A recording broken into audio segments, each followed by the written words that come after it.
नमस्कार दोस्तों, स्वागत है आप सभी का आपके अपने YouTube चैनल SK ऑफिशियल 91 पर। हम लोग संविधान पढ़ रहे थे। संविधान में हम लोग आज पढ़ेंगे प्रारूप समिति। ठीक, हेडिंग डालिएगा प्रारूप समिति। प्रारूप समिति को और किस नाम से जानते हैं? प्रारूप समिति को मसौदा समिति और पांडुलेखन समिति के नाम से जानते हैं। ठीक है, प्रारूप समिति का गठन क्यों किया गया था हम लोग ये देखेंगे, और इसका कब गठन हुआ था और इसमें कितने सदस्य थे, ये इन पर हम लोग चर्चा करेंगे। ठीक है, देखिए, संविधान में बनाए गए प्रावधानों पर विचार विमर्श करने हेतु प्रारूप समिति का गठन किया गया। इसमें 7 सदस्य थे। इसका गठन 29 अगस्त 1947 ईस्वी को हुआ था। ठीक है, इस पर हम लोग आज पहला क्वेश्चन देखेंगे। देखिए, संविधान में बनाए गए प्रावधानों पर विचार विमर्श करने के लिए इसका गठन किया गया था। किसका गठन हुआ था? प्रारूप समिति का गठन किया गया था। ठीक है, क्वेश्चन नंबर 2 देखिए, प्रारूप समिति का गठन कब हुआ था? इसका सही आंसर होगा 29 अगस्त 1947 ईस्वी को हुआ था। अगला क्वेश्चन देखिए, क्वेश्चन नंबर 3, प्रारूप समिति में कुल कितने सदस्य थे? इसका सही आंसर होगा 7 सदस्य थे। इन 7 सदस्यों को याद करना बहुत ज़रूरी है। ठीक है, हम लोग इनको ट्रिक से याद करेंगे। उस ट्रिक को देखिए। ट्रिक क्या है? भीम, गोपाल, कृष्ण कन्हैया माधव को लेकर मोहम्मद साहब के खेत पर गए। ठीक, अब हम लोग इसको डिफाइन करेंगे। ठीक है, भीम से हो जाएगा भीमराव अंबेडकर। भीमराव अंबेडकर जो थे, इन 7 सदस्यों में इनको अध्यक्ष बनाया गया था। ठीक, और गोपाल से हो जाएगा एन गोपाल स्वामी अयंगर। ठीक है, कृष्ण से हो जाएगा अल्लादी कृष्णा स्वामी अय्यर। ठीक, कन्हैया से हो जाएगा कन्हैया लाल मणिक लाल मुंशी। माधव से हो जाएगा एन माधव राव। ठीक है, और मोहम्मद से हो जाएगा सैयद मोहम्मद सादुल्ला। ठीक, खेत से हो जाएगा डीपी खेतान। नोट में लिखिए, इसमें क्वेश्चन पूछा जाता है प्रारूप समिति के सदस्य कौन नहीं थे। ये क्वेश्चन ज़्यादातर पूछा जाता है। कौन नहीं थे? पंडित जवाहरलाल नेहरू इसके सदस्य नहीं थे। ठीक है, क्वेश्चन नंबर 4 देखिए, डीपी खेतान के देहांत के बाद किसे सदस्य बनाया गया था? इसका सही आंसर होगा टी कृष्णमचारी को इसका सदस्य बनाया गया था। क्वेश्चन नंबर 5 देखिए, BL मिश्र के त्यागपत्र देने के बाद किसे सदस्य बनाया गया था? इसका सही आंसर होगा एन माधव राव को बनाया गया था। जब BL मिश्र ने त्यागपत्र दिया था, उसके बाद में एन माधव राव को सदस्य बनाया गया था। ठीक है, क्वेश्चन नंबर 6 देखिए, संविधान के समस्त प्रारूपों पर कितने दिन तक बहस चली थी? इसका सही आंसर होगा 114 दिन तक इस पर बहस चली थी। ठीक है, क्वेश्चन नंबर 7 देखिए, प्रारूप समिति पर कितने सदस्यों ने हस्ताक्षर करके अपनी सहमति व्यक्त की थी? इसका सही आंसर होगा 284 सदस्यों ने, और इसमें 8 महिलाएं भी शामिल थीं। यानी कि 284 सदस्यों ने प्रारूप समिति पर हस्ताक्षर किए थे, और इसमें 8 महिलाएं भी शामिल थीं। ठीक है, अगला क्वेश्चन देखिए, क्वेश्चन नंबर 8, संविधान में कुल कितने अधिवेशन हुए थे? इसका सही आंसर होगा 11 + 1 अधिवेशन हुए थे।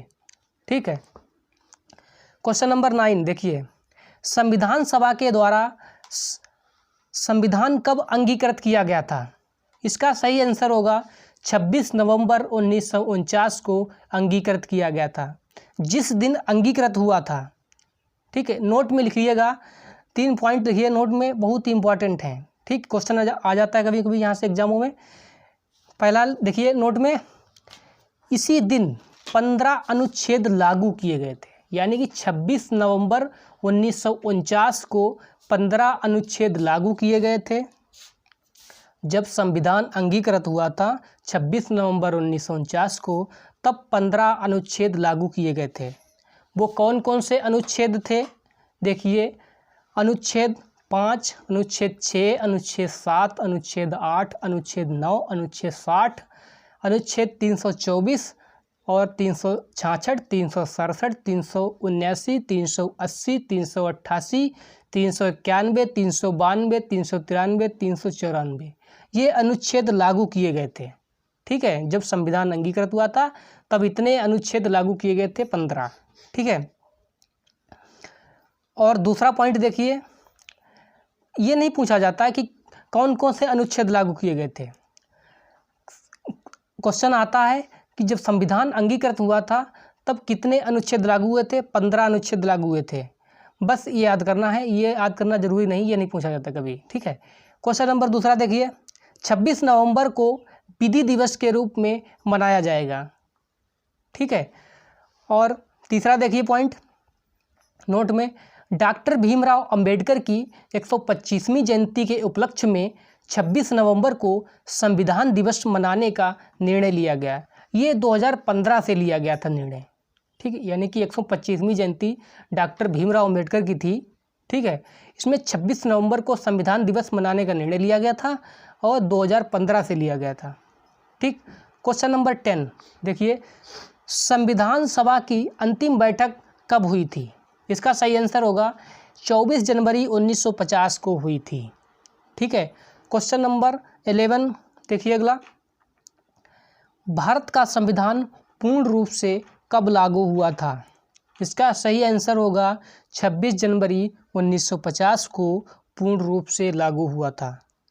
ठीक, क्वेश्चन नंबर 12 देखिए, क्वेश्चन नंबर 12, वर्तमान में 26 जनवरी को किस दिवस के रूप में मनाते हैं?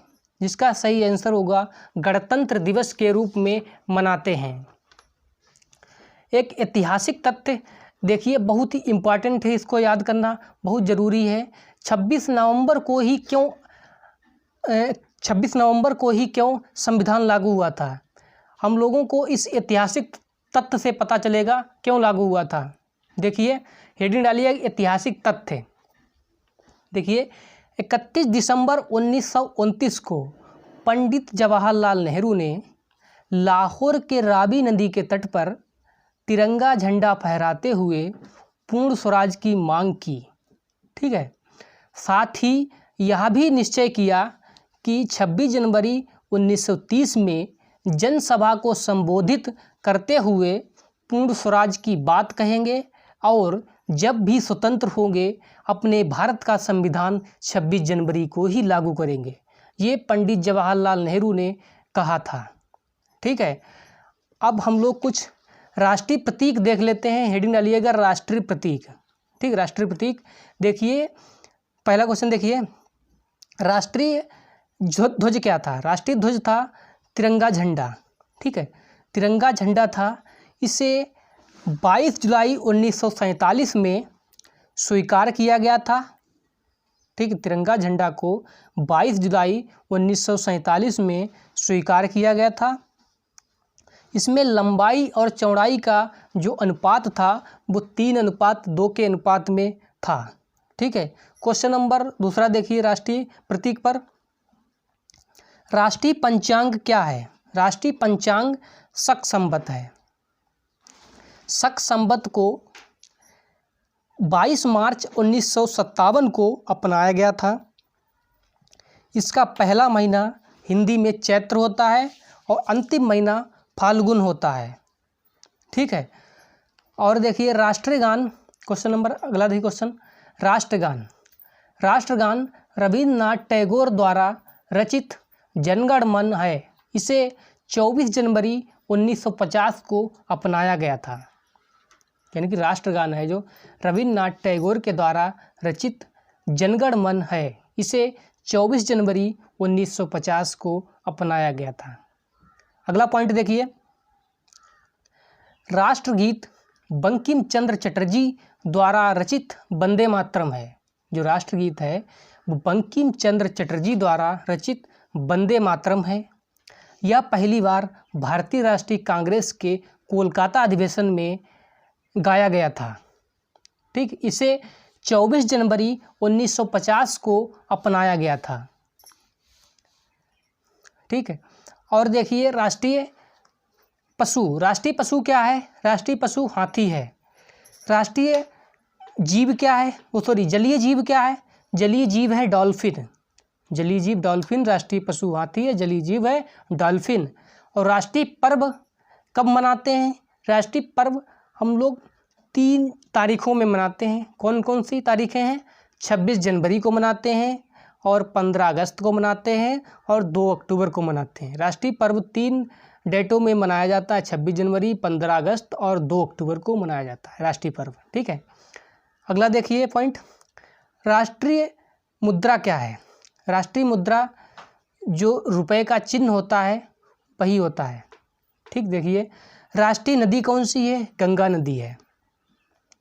राष्ट्रीय सूचना पत्र कौन सा था? श्वेत पत्र था। धन्यवाद दोस्तों, अगर हमारा वीडियो पसंद आए तो लाइक कीजिए, सब्सक्राइब कीजिए। धन्यवाद।